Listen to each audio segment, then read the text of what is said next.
am June Castro, and welcome to Inside Martial Arts. As you can tell, we've spared no expense on our set here.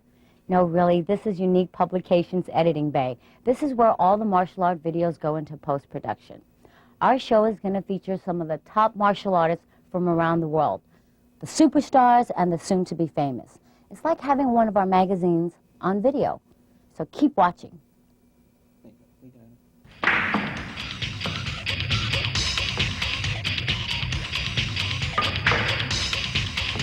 Hey, Mamacita. What's up, baby? Hey, Leave me alone. What's up? Hey, come on, baby, come on. Can you take a hint? Tell me some time, eh? Tell me a song, sweetheart. Leave her alone. Hey, you got a problem? Hey, what's up? You got a problem? Hey, you want some? Hey, you want some? What's up?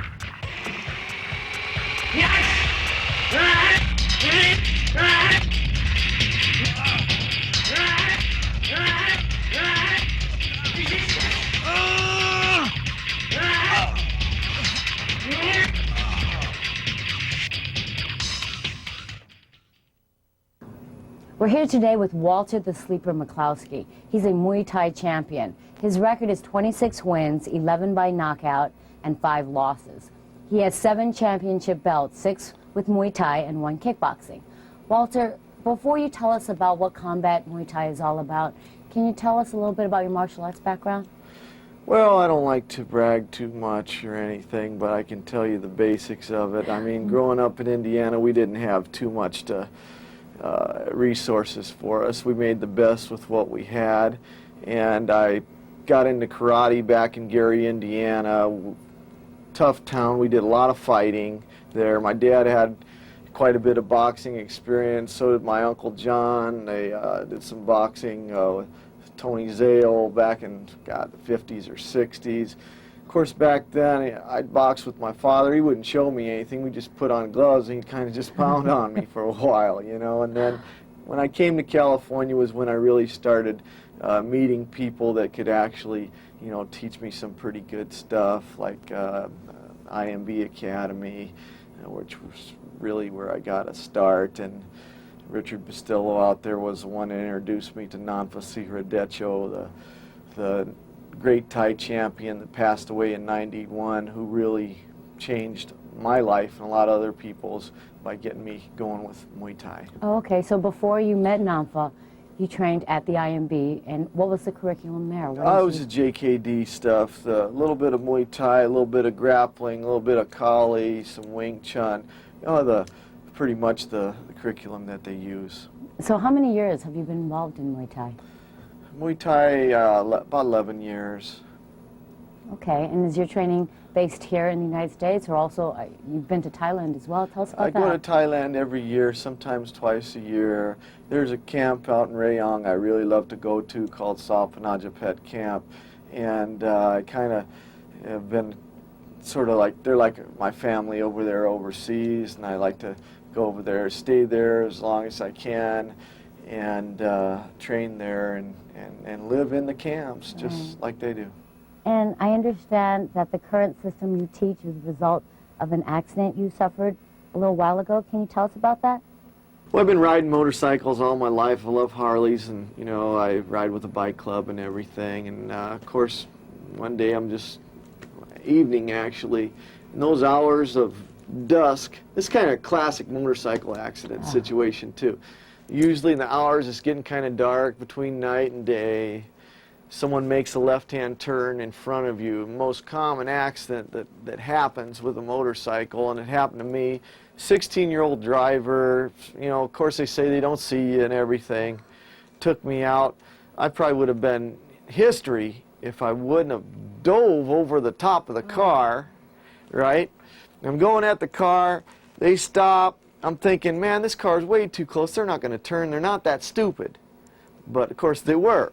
Turned right in front of me. I'm thinking, man, I'm going right into this car, so I dove over the top of it. Next thing I remember, I'm waking up in the hospital, all messed up.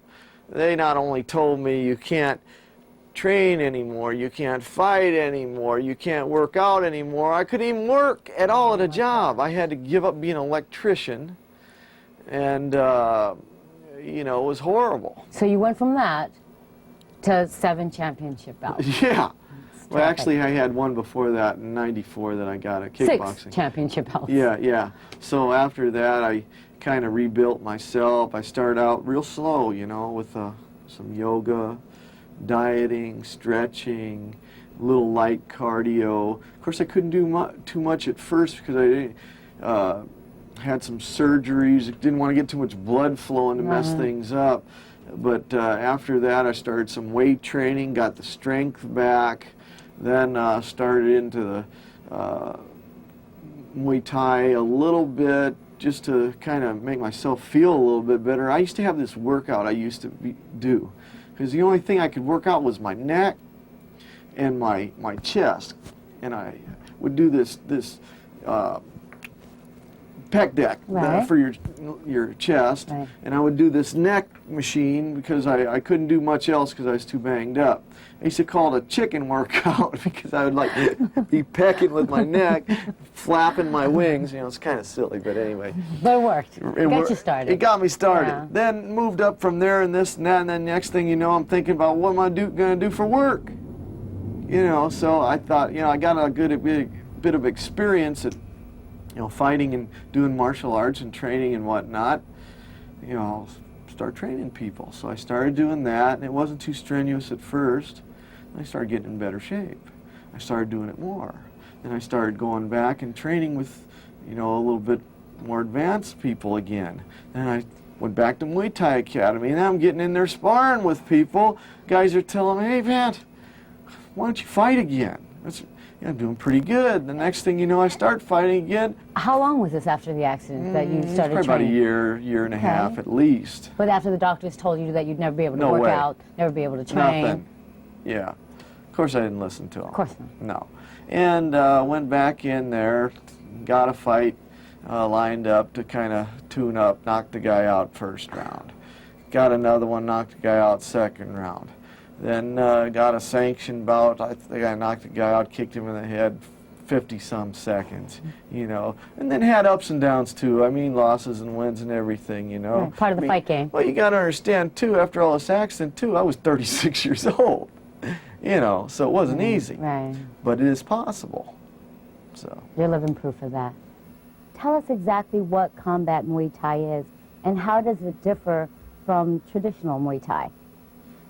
Okay, combat Muay Thai is, of course, it's standard Muay Thai techniques, and more in that. Now, it's not necessarily the old Muay Thai, which they refer to as Lurdrit or Mamai Muay Thai, the mother of all techniques, which is it's the modern training methods, the ring fighting stuff that they're doing, you know, as of today in Thailand, but adding some things for street fighting also, against weapons, with weapons, whatever.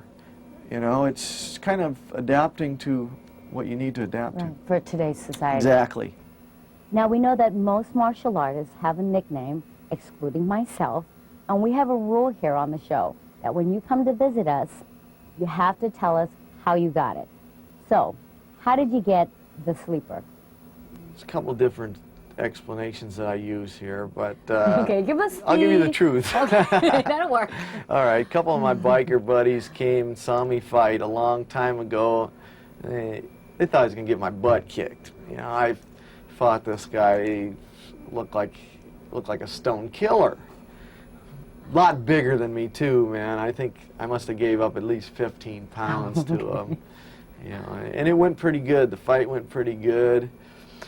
Afterwards, they came out and they said, "Man, we didn't know what to think about that. You know, he came out of nowhere like some little sleeper, you know, and took care of business. And next thing you know, he started calling me that. So that's kind of what happened." Now we're going to show you some excerpts of Walter's videos, Combat Muay Thai. We're going to go through a few street fighting applications of Muay Thai, let you know that it's gone beyond just ring fighting usage. Okay, we are translating this stuff into using self-defense applications in Muay Thai, and we'll go through a few techniques that you can use to defend yourself or your family. Off the jab here, I'm just going to parry back. I'm coming over the top with an elbow right into the head. Then I'm rolling back around here. I'm going to create a lock on the arm and grab the neck, right? Then I'm going to move back here, coming with a knee to the face. I can also switch the knee to the body if I want to, right? Get him off balance off of here. Then I'm going to roll him out onto the ground. Grab the wrist right in here. I'm going to stick his, I might put his head down too like this, stick his elbow in my body, get a lock they call a chicken head lock on his arm, just tap when it hurts, right? Get him off of here. Right, I can come off across into here too. You want to a wrist lock back off of here too. We're going off a jab comes in. I'm parrying with my rear hand off of here. I'm going to come right in with an elbow off of that, grab to the head, now I'm locking on the arm, putting the right knee back, right knee in to the face. I can also switch left knee to the body if I'd like to. Off of here too, you could left shin kick to the groin. Out of here, I'm going to turn him out, get him on the ground, stick this elbow right in here, put the leg over the head, and I got a lock here on the wrist, right? So, yeah, slap when it hurts, right? So you can finish him off with that. There's a few different locks that you can use out of that too. That's a basic lock that you can go directly into fairly easy. Also, a guy comes at you with a kick, say a round kick to the body, right? I'm gonna step out and catch it right off of here. And then off of this technique, there's a few different things I can do off of here. If I've already got him off balance, I can take him further down this way. Then I've got a lock on this leg. I can turn him over on his stomach, step over, then I got a nice lock off of here. Okay, as I stepped over, then I've got a lock on his leg here. And all I need to do is lean my back to get a little pressure on him to create some pain. Yeah, I'm in pain. Okay, here's something that's real basic that you see a lot out in the street too, people shoving you or grabbing you off a shove or a grab. What I'm gonna do slowly, if my opponent goes to say, just push me slowly, what I'm gonna do is I'll grab on his wrist, continue that movement, and pull him right into my elbow. See what I'm doing here? If he goes to shove me, I pull him into it, let him hit, okay? This is close quarter fighting with using Muay Thai techniques and just taking it a little bit further, right? So I'm pulling him into the hit. Off of this, boom, boom, I hit with the elbow. Off of here, I can go into anything. But you're making the power of your elbow even stronger by pulling him in before you hit with it.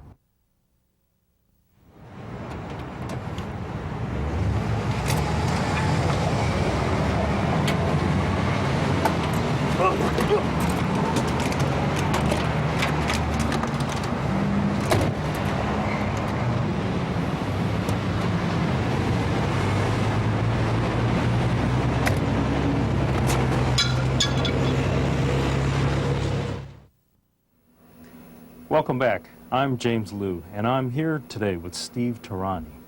Steve is one of the world's foremost edge weapons experts, and he's a certified instructor for Pencak Silat and Filipino martial arts. He studied and trained in Indonesia and the Philippines. He's also a tactics instructor for law enforcement agencies, and recently he's put together a program called The Naked Edge. Steve, exactly what is The Naked Edge? The Naked Edge is a three-part video series which presents information for students who are interested in dealing with altercations with edge weapons in street scenarios. What drew you to specialize in edge weapons? In my early teens, I used to work for a construction crew with my dad, who was in construction, and I was sitting back watching these guys throw a screwdriver into a wall, and I thought, man, that's some cool stuff. And I asked them to show me how to do it, and that began my fascination, and from there I just tried to seek out the best teachers I could find. Good. So I know you teach law enforcement agencies and military personnel. Is the Naked Edge also for civilians? Yes, it's predominantly designed for the civilian market. Law enforcement military has certain restrictions and other guidelines with various weapon systems that are integrated to that type of instruction. So the average civilian doesn't really deal with that. So predominantly these are a self-defense. The tapes are geared towards teaching a person how to deal with if they were involved in an edge weapon altercation in the street. What are some of the more dangerous myths about defending yourself against a knife attack? Some of the most common myths are in the law enforcement community. Usually they talk about, well, if he's got a knife, I'll just shoot him. Well, the problem is, you know, they're a little bit too close, and by the time you even reach for your weapon, the guy's on top of you. In the civilian world, it's something they've seen on TV where they do this fancy double back flying kick to the head and the knife goes flying out of the guy's hand.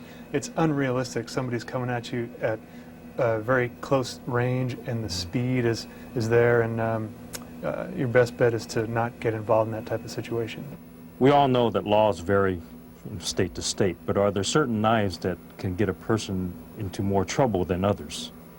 Generally, the more concealable types, concealed neck knives, concealed boot knives, states are kind of, certain states are very much against concealable, and also automatic knives, something you just press a button like a stiletto or an automatic style. Good. So if anyone watching us today ever runs up against an attacker with a knife, what's the single most important thing to remember? The obvious is, not to get cut or skewered, but it's something called a contact connection. If that person who's your attacker is holding on to a knife and he has the connection between his hand and the knife, and that knife touches any part of your body, that's called contact connection.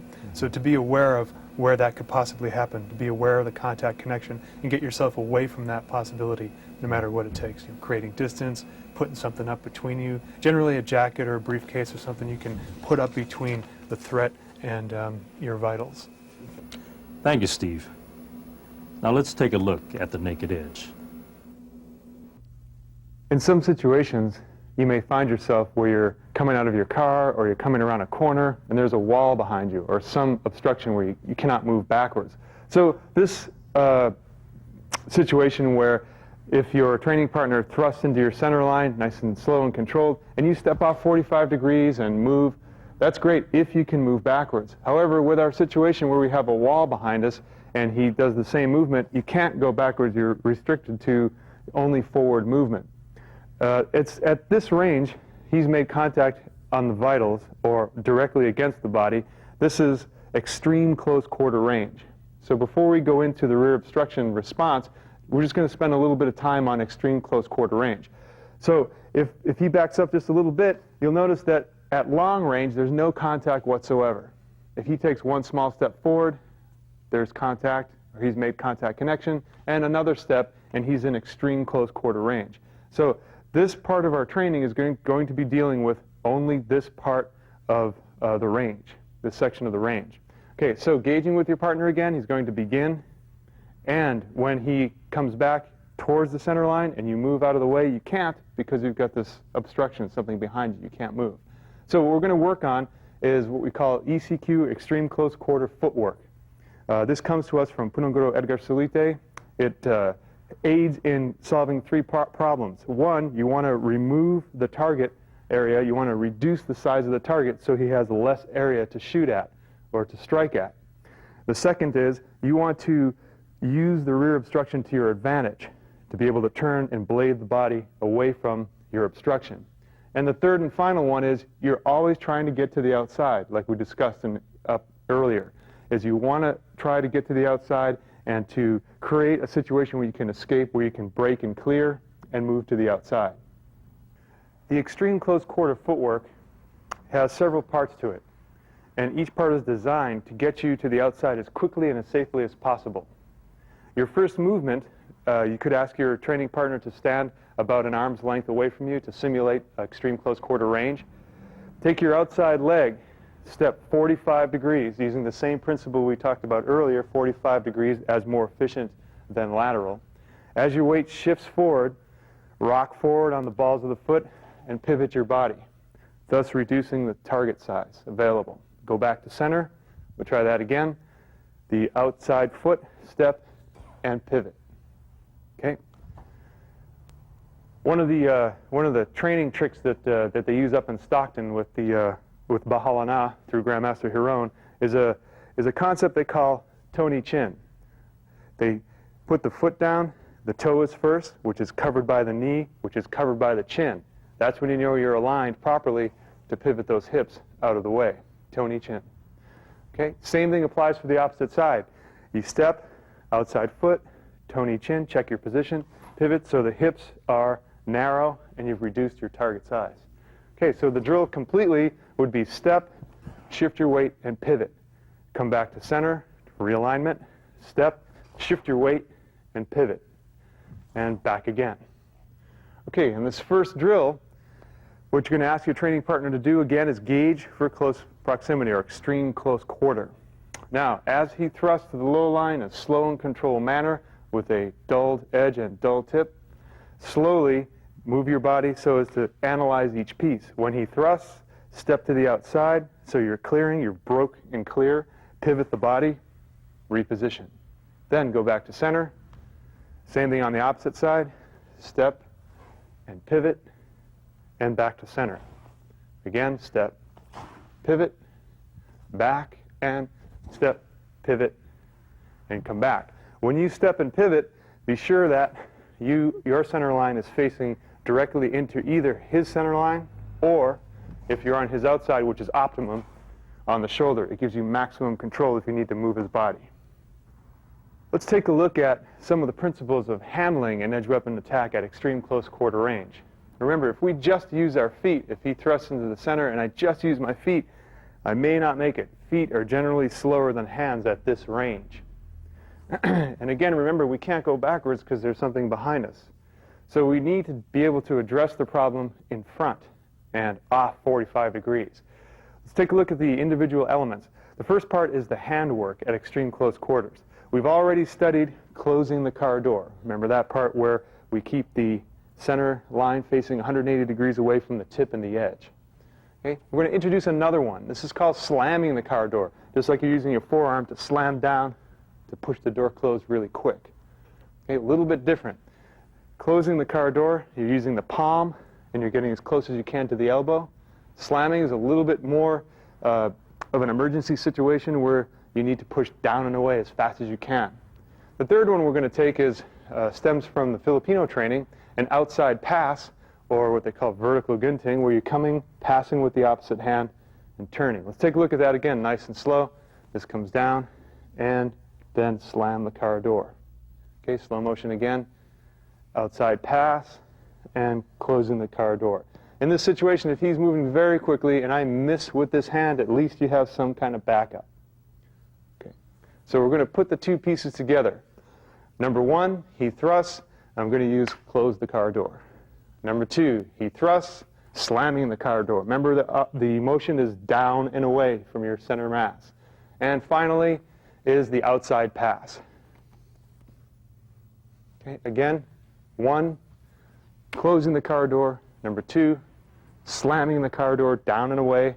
And number three, outside pass. The vast majority of people training in martial arts today are under the age of 18. Yet teaching children presents special challenges. Now here's Southern California-based Taekwondo instructor Paul Kim with some unique tips on how to make children's classes interesting. A lot of times, because we're dealing with children, children tend to lose their interest quite quickly. And what we want to do is we want to make sure that the classes are dynamic, exciting, and filled with enthusiasm. So what I'm going to do is I'm going to go through a couple of things that we do here to make the kids have fun. And that's why kids keeps the kids coming back for more, because it's so much fun. But before we do that, I can't emphasize the fact of we want the children to act like a black belt from the start. And we set a goal for a black belt. So in the beginning class, what I do with my children is this. I give them a homework. Hey, I want you to take a picture of yourself with your white belt on. And your job is once the picture is developed, your job is to color that with black. And so they see themselves as a black belt. And more they see themselves as a black belt, the more they're going to act like a black belt. And not only that, we're going to put a target date. So we're going to say 3.5 years or 3 years or 4 years, however long it takes to become a black belt. Put that date. So 4 years from now on is when you're going to get that black belt. Along with that, Black Belt Club, of course, allow the children to join the Black Belt Club and to see their belts on the wall, wear black belt uniforms, and do black belt material is going to certainly keep the students motivated and excited. So I certainly encourage you to do that. Let's first cover the issues of safety. So a lot of times, of course, we hear stories about children choking with their balloon, what have you. So one of the things that I do is we actually get the balloon and tell the students, never, never, ever put the balloon in your mouth. Let the parents blow up the balloons for you. If the balloon pops, again, don't put it in your mouth so that children learn the safety issues. Next, with little kids, 3, 4, and 5-year-olds, they love the balloons. Okay, sometimes maybe we would even paint faces on them so they get a lot of funny faces. And with children, they want to be able to, I want the children to be able to learn to kick and kick and kick and kick nonstop. So basically, I give the balloon to them and tell them, okay, your job is to never let the balloon touch the ground, you understand? And you have to show me many kicks as possible. So you got to do a front kick, you got to do a side kick, round kick, whatever the kicks you use. But you cannot use your hands. It's like soccer. You cannot use your hands. You got to play by the rules. You guys ready? Let's try. Ready? Go. We're going to kick the balloon. Whoa, that's really high. And notice the children are looking at the target before they kick. So that's the important drill. We want the children to learn to look at the target and then kick from there. And there's a side kick. Watch out for Mr. Bosegas. Don't kick him in the head. Oh, wait a minute. Oh, way to go. There you go. Come over here. Let's go, Katie. Kick again. Kick. And then kick. And last one. And then kick. And relax, please. Yes, sir. Good job, boys and girls. Now, so we're teaching the children to kick and kick and kick. Next, look at your target, of course. Always look at the balloon and kick from there, okay? Next, a lot of times children put their hands down when they kick. We want the children to keep their hands up when they kick. Very simple. Everyone put your balloon right in the front of the body, please. Yes, sir. Yes, sir. And put it kind of by your face, just like that, okay? He keeps the hands right there. Make a strong fist. There you go. And then I want you to show me regular kick. Show me a front kick, Katie. There you go. And notice where their hands are. Because if their hands are off to the side or dropping down, they're going to kick the balloon. Basically, if they're dropping the hand, they're going to kick the balloon. We don't want that. So we want the hands up, keep the hands up here, balloon up here, and then kick. Let's do it again. Ready? Kick. And kick again. This time, jump kick. Ay-ya! Yeah. And jump spinning kick. Get out. Go.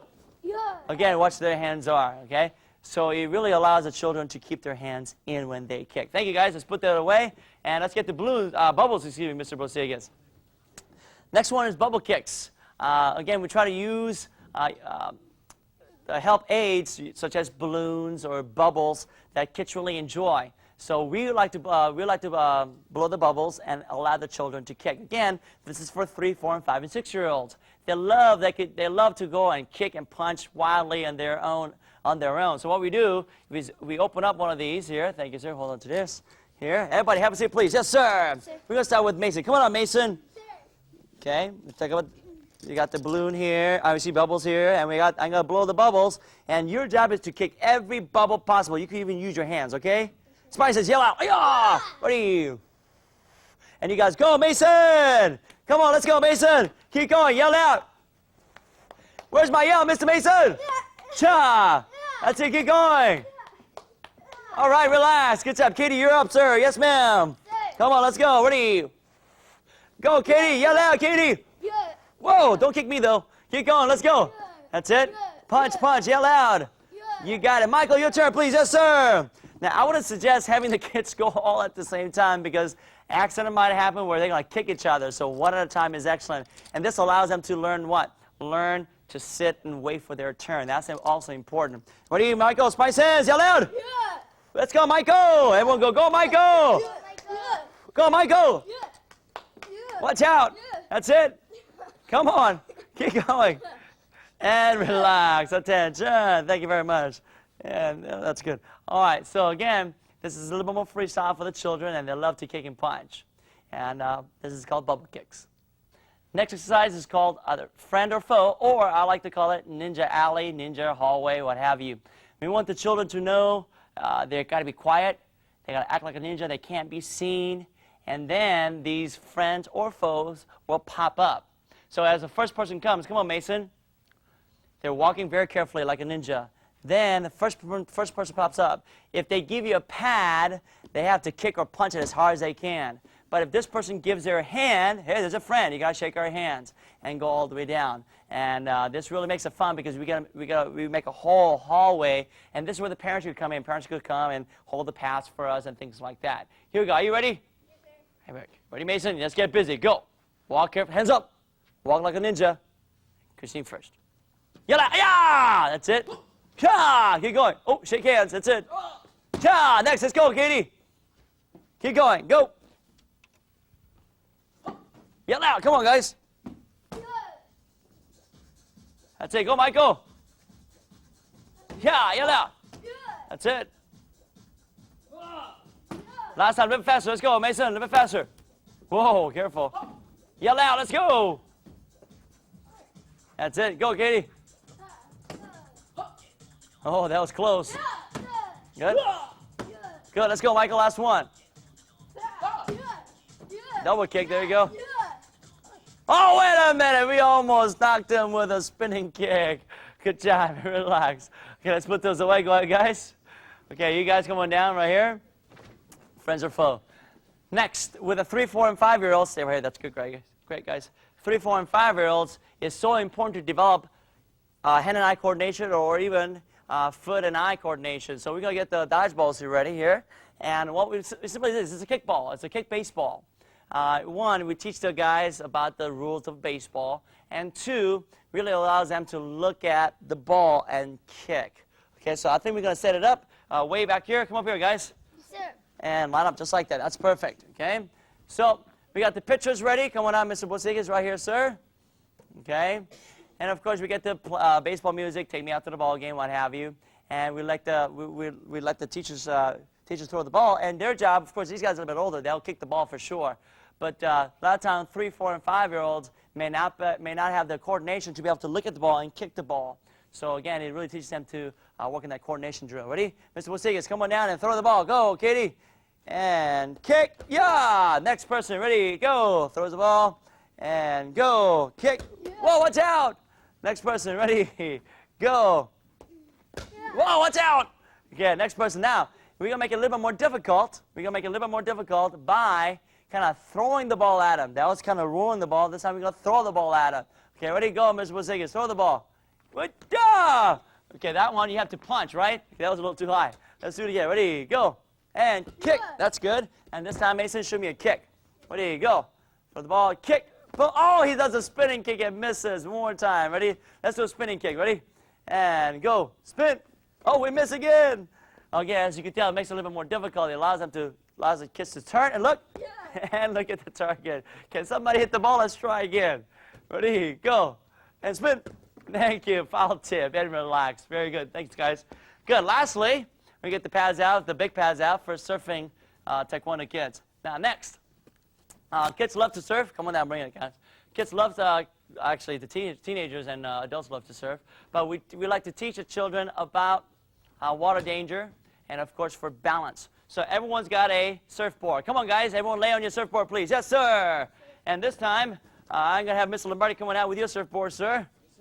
Very good. And usually we have the Beach Boys playing or some kind of surfing music, okay? Now from here, again, one, we're teaching about water safety. Make sure your mom's watching you.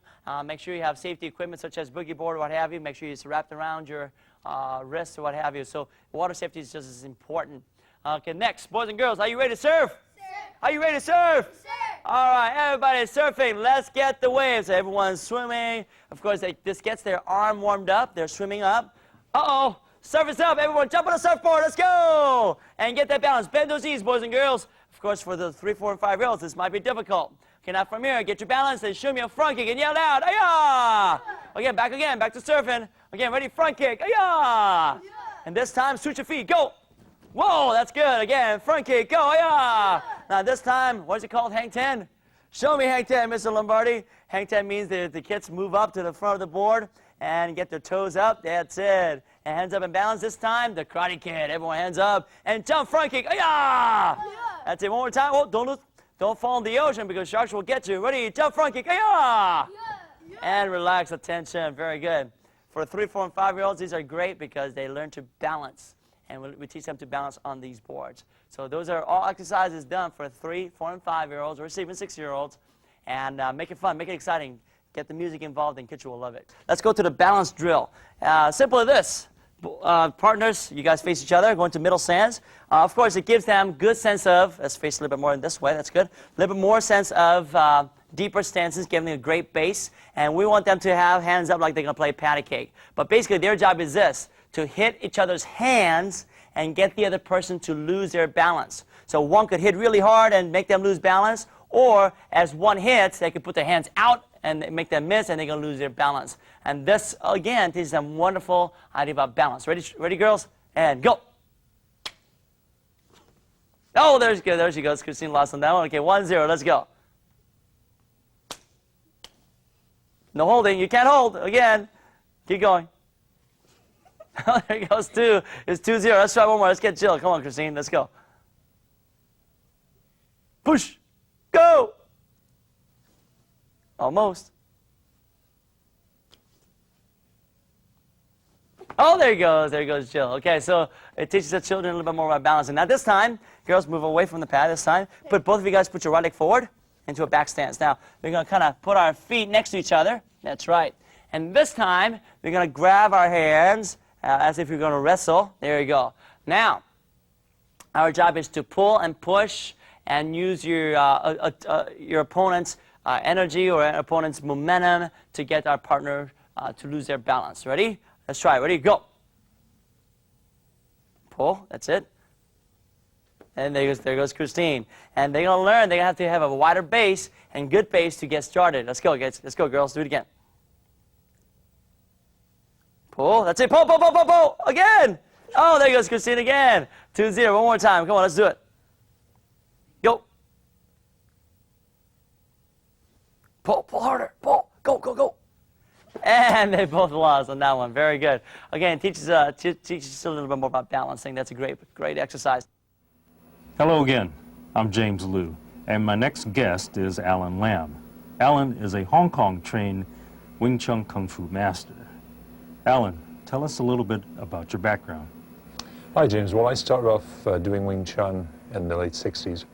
I had been doing Raido Karate, and what happened was that one of my Chinese friends showed me a Chinese newspaper that the Chinese community had printed, which they sent to the restaurants to keep everyone informed. And it showed Paul Lam, my first teacher, teaching Wing Chun. So on our karate bags, we had the symbol for karate, karate.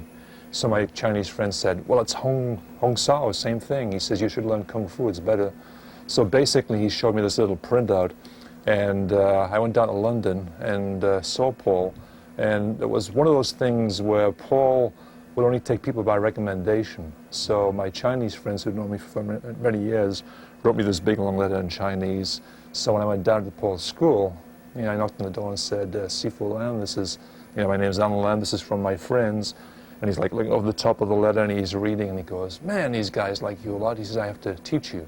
So anyway, I went into the school and he showed me a class and I was kind of hooked on it the first time I saw it, because although I didn't know what was happening in terms of the Chi Sao, I knew it was something interesting and it was something that I wanted to pursue.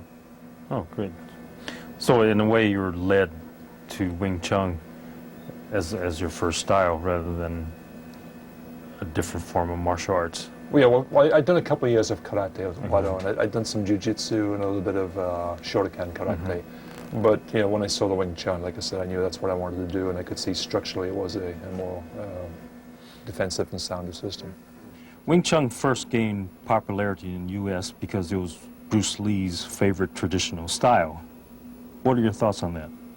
Yeah, well, in England, the reason we got turned on to Wing Chun, Paul Lam had so many students, was because the early magazines depicted Bruce doing the Chi Sao and the basic Wing Chun.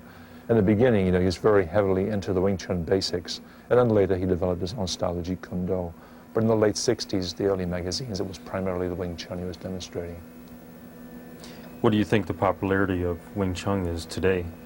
It's hard to tell. In different states, it varies. For example, when I was teaching on the East Coast, I had huge classes. Here in California, I think because of the movie industry, people are more transient, so it's hard to get a feeling, what the mood is for the art. But I think based on the kind of clientele I teach, most of my clients are either in the movie business or else the people who have done traditional martial arts like karate or aikido, and they want to improve their striking skills. So then they just take Wing Chun and add that to it. Okay. Speaking of striking skills, I understand you teach a system called combat Wing Chun. Is that different from traditional Wing Chun? Well, traditional Wing Chun retains 3 core sets from the Sulam Ji. And most of the techniques are taught through Chi Sao or sticking hand. Now, the idea of the sticking hand, it can be pretty much an intellectual art. Again, when I first saw Wing Chun, I saw these guys doing the Chi Sao. It was hard to relate in terms of combat, what these guys were doing. So when I teach Wing Chun, because of my karate background, I know the kind of questions karate people would ask. So I take the concepts of the Chi Sao and then break it down into a combat situation. So generally, it's Wing Chun is Wing Chun. It's just that rather than emphasize the intellectual aspects in the beginning, I focus more on the combat techniques so people can readily understand what Wing Chun's about.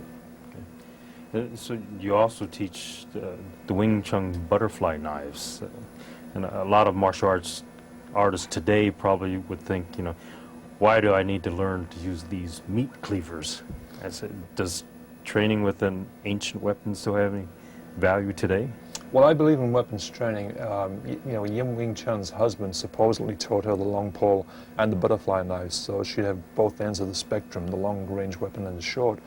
And I think in terms of getting ging, the actual wrist snapping, the butterfly knives or the Bat Jem Do are very important for that. The one thing about it is that it's a very natural extension of Wing Chun because all of the techniques that you use with the butterfly knives are the same as the empty hand. So it's a natural extension for Wing Chun. On a practical level, sure, it'd be tough to carry a set of butterfly knives around with you.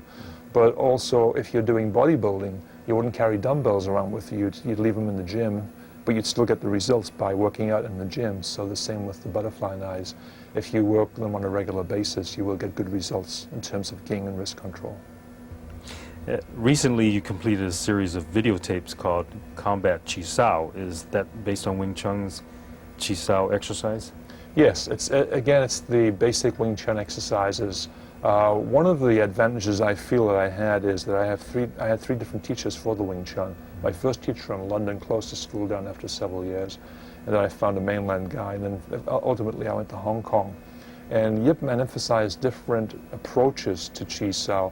In the beginning, he was very much push-pull, very active, proactive, whereas towards the end, I think because of his age and he was frail, he was more defensive and very soft, almost Tai Chi-like. So I try to bring in all of those elements into the Chi Sao. And in terms of combat, again, I just try to take elements of Chi Sao and then show them so that they'll be combat ready, so people can use it. Thank you, Alan. Let's take a look at Combat Wing Chun. When we demonstrated in tape 1, the last tape that we did of the advanced Chi Sao, what we did was the first single-hand Chi Sao exercise, which comprises of 4 parts. So Orion palm attacks, block, like this. From this side, again, to build up both hands. And then the top position, Fuk Sa, just block, punch. And then the same from this one, block, punch. Okay, so from a fighting aspect, if Ryan throws straight left for the body, this is where this Jam Sao works. So it's very simple. So if he's throwing the shot, just deflecting like this with the elbow. Now from here, this can run into a shot. But in the drill, we're doing this, okay? I can use my rear hand like this to check it, or we can run straight in like this and like sawing wood and make it into one shot. But that action comes from that first reciprocal portion of the drill, sinking the elbow. Now, if he throws a right hand from here, tensile. Secondary motion would be this. So if he's throwing this in from here, palm attack in one shot. So you can hit across the ear or the side of the jaw. Now, if I wanted to augment this a little bit, as he throws the shot from here, I can use the tensile punch. If he tried to come under my punch for a body shot from here, if he's punching low, I can use this hand from here because the elbow will sense this shot coming around to the side, okay? So the main thing from here is, as he comes in, is here. If he comes in from this side like this, okay, we're coming in for a shot like this. We've got routines from here where we can use multiple attacks. But basically, the root movement is if he throws a straight left, is jam sow. We can lap sow from here. If he throws a straight right, tensile, or tensile punch, we can pack sow from this angle. If he throws a high left, we can also use the same tensile from here, okay? So again, it's using the same technique to cover both situations. So if he throws a right hand high from here, if he throws left hand high from here, secondary shots here, do whatever you need to do in terms of follow-up moves, but it's taken from that first chi sao. Okay, now the secondary, okay, Ryan, Parallel, is the slipping. So we're getting this action of the outer gate punch. So if he slips and punches to the outside, it's like sawing wood, okay? And you can see in the first phase, we were just doing the elbow block. In this phase, what we're doing is a running hand, okay? This is called Oi Mun Choi. It means that you're going on the outside. So if Ryan threw a left punch, like I said, the first phase would be this, and we could lap sow, but in this instance from here, we can shoot this in and run it in from here. Okay, so once more in slow motion, it comes in, and it runs up into the target from here. Okay, now also you've got a variation on the right shot. If he's throwing this shot in from here, we can make this into one motion like this, going in for the side of the neck, okay? So these techniques are just from this one shot. The other variation is, what can happen is if Ryan throws a left straight punch, rather than do the jam sow, I would modify it to a pack sow. So if he feels that energy, he can circle around and turn this into a hook. So if I'm blocking here and I'm too heavy, what's going to happen is it's going to come around like this. So basically what that drill will give you is this, coming in like this, okay? So if I just use one hand, I could use this from here and throw this shot. What I want to do is I block here, okay? I want to make sure that we've got this hand covered, preempt this shot before it comes in. So again, he throws the shot, I pack sow, he redirects, I catch it, I hit from here, okay? So from here as he attacks, 1, 2, 3, okay? And we can finish off with whatever technique we need from this angle. But the main thing is that idea of slipping. And the drill to train that, Ryan, please, is the continuous drill. So he palm attacks, slips, block, block, hit, slip. So that's building up that sensitivity to be able to slip the shot if the guy hooks around your technique. Same on this one. He attacks, here, block, block. So that's where this comes in. Now, the double-handed variation, like this, is if Ryan attacks double palm, I block here. Okay? Now, just for one motion, if Ryan tried to grab you by the throat, here, counterattack, okay? So again, if he tries to move in from here, okay, you're coming in from this angle. Now, if you were strong enough to block down, so he attacks from here, he blocks down, this comes in, double hook from here, and you've got techniques where you can finish off like this, whatever you need to do, okay? So the idea is to be able to slip, feel that energy, and that's done just from that single hand transition like this, palm attack. Okay, so you can see looking at this move, there doesn't look like there's a lot of technique in there, but if you can master that, it's going to give you a lot of simple self-defense applications. Okay, so again, think about this. What I want you to do is just to analyze this section by section, integrate it into your training, and we'll come back showing how to use the Dan Chi applications of Chi Sao. Thank you. That wraps it up for this edition of Inside Martial Arts. And remember, be like water, my friend. What does that mean anyway?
Since 1984, I&I Sports has featured the largest selection of paintball equipment, martial arts supplies, boxing gear, and custom knives. And with discounts from 10 to 60% off, there's no reason to shop anywhere else. So stop by or call us today. Visit any of our 3 Southern California locations 7 days a week, with stores to serve you in West LA, City of Industry, and Carson, or call 310-715-6800. I&I Sports, we've got what you need.